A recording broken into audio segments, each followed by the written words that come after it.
Hello friends and welcome back to Imagine with Royce. If you're new here, hello and welcome. My name's Royce. I'm a painter, sculptor, and a collector. Today I'm going to be answering a question that I got in the comment section that I was honestly really excited to answer. What happened to all of the old, retired Splash Mountain animatronics?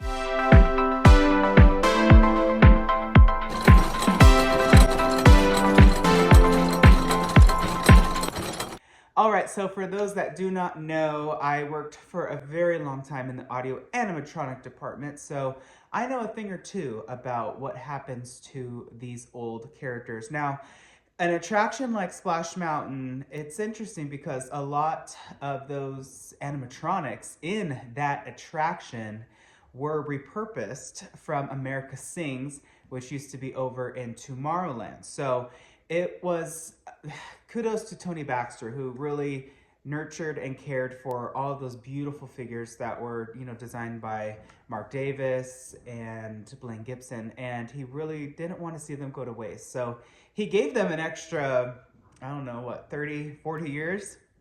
And it's really exciting because these figures, at least when I worked on them, they were truly still in their old shells and they had all of their old guts and mechanisms in them, which was always really neat to see. But where are they now is the question. So the short answer is in the archives. So for those that do not know, the Walt Disney Archives is responsible for taking certain aspects of every property. So they work in the television industry. So this may sound odd, but there could be props from Grey's Anatomy with the Chronicles of Narnia wardrobe, with just anything and everything you could think of. They collect certain things for certain reasons, and other things are either destroyed, repurposed, or sold, or given to the talent at that point. So, with the audio animatronics of Splash Mountain, there were so many of them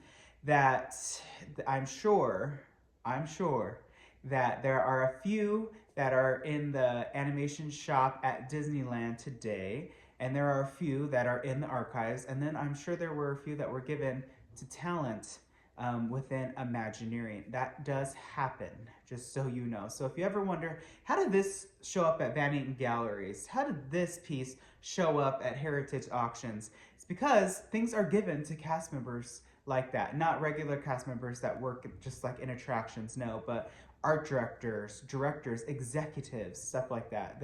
Some of the things are given, I have seen, and that is my guess. At least some of the smaller ones like the weasels, but for a lot of those figures, there were doubles of them, like the geese and stuff. So if it weren't for that closing, I think that they could have been reused. And it's interesting because when I first started in the audio animatronic department, I remember walking up the stairs to the shop and seeing it was Melvin and Max from the Country Bear Jamboree up on the wall. Here's a picture.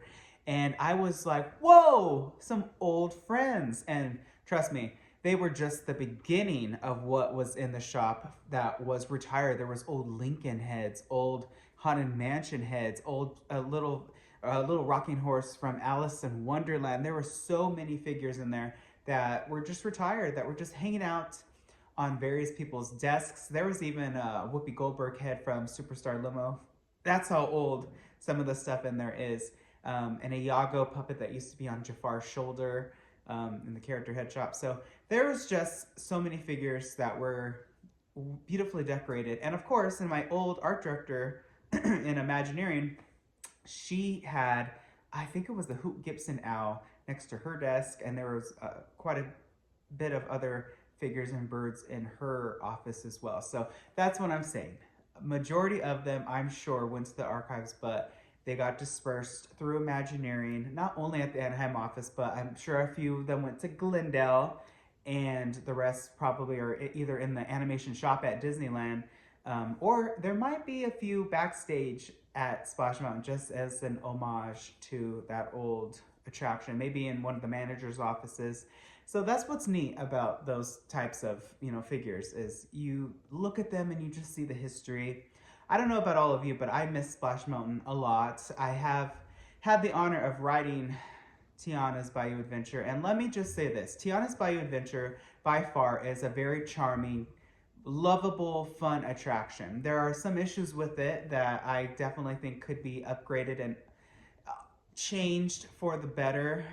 I have a lot of issues with them making a 2D character in a 3D animation form. Specifically, the scene where you go and you get shrunk by Mama Odie and you see Tiana.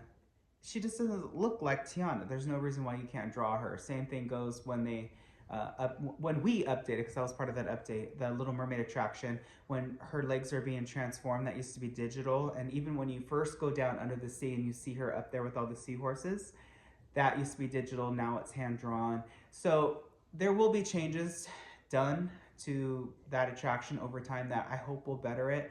I did not see a reason why a lot of the Splash Mountain figures could not be repurposed into Tiana's Bayou Adventure, and there were so many empty, blank, void spaces that were just filled with foliage and darkness, and it just made me really sad to see, because that attraction, every corner there was something: a donkey, a bird, a roadrunner, a rabbit. Some of the figures you couldn't even see their faces, but those original Imagineers that designed Splash Mountain just really, and this is something that goes to, they were mentored by the originals, right? Tony was mentored by Claude Coates, so they just knew how to implement it well. Somewhere between Tony and the modern Imagineers, that was lost somehow. And this is kudos to my AD at Imagineering Anaheim, Kim Irvine. She really tries to implement the tribal knowledge that Imagineering kind of instilled in her. I mean, her first AD was none other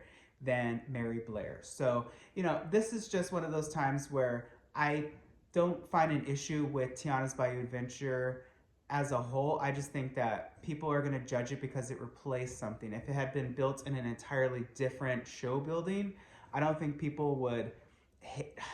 Some people do hate it, but people wouldn't judge it as, oh, this is a replacement, opposed to this is just something new. I do think that it was a lost opportunity in terms of making the story of Tiana's adventure. I think it just should have been told as Princess and the Frog. I think it would have been just as successful. But at least Imagineering tried to make an original story, even if it is using an existing IP. Kudos to that. But I mean, come on, we all want to see, you know, the villain Dr. Facilier, and we all want to see different aspects of the film that we weren't able to see. And that is something that just goes to the original Imagineers. I mean, in the 80s, when they redid Fantasyland, they put Pinocchio in there. They didn't do an additional story. They told you the story of Pinocchio.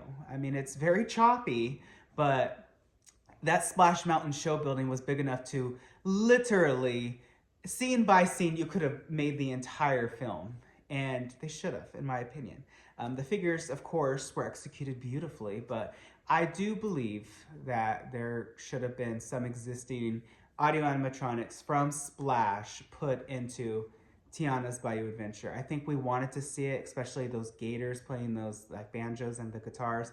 We wanted to see them. Why couldn't they have been in there? I have issues with them being absent, but there being bears, because there's no bears in the Bayou. So what happened there? That's what I'm telling you. Modern Imagineering just thinks differently than you know, the Imagineers of the past. But that is what happens to old audio animatronics. And you know, maybe you'll see one pop up on auction soon. I definitely keep an eye out.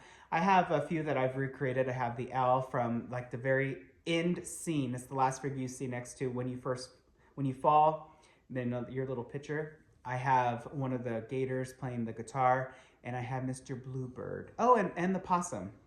I forgot. So I have quite a bit. I should show you like a animatronic Splash Mountain little video. But that's all the time I have for today. If you liked this sort of content, let me know. Hit subscribe and ring that bell icon.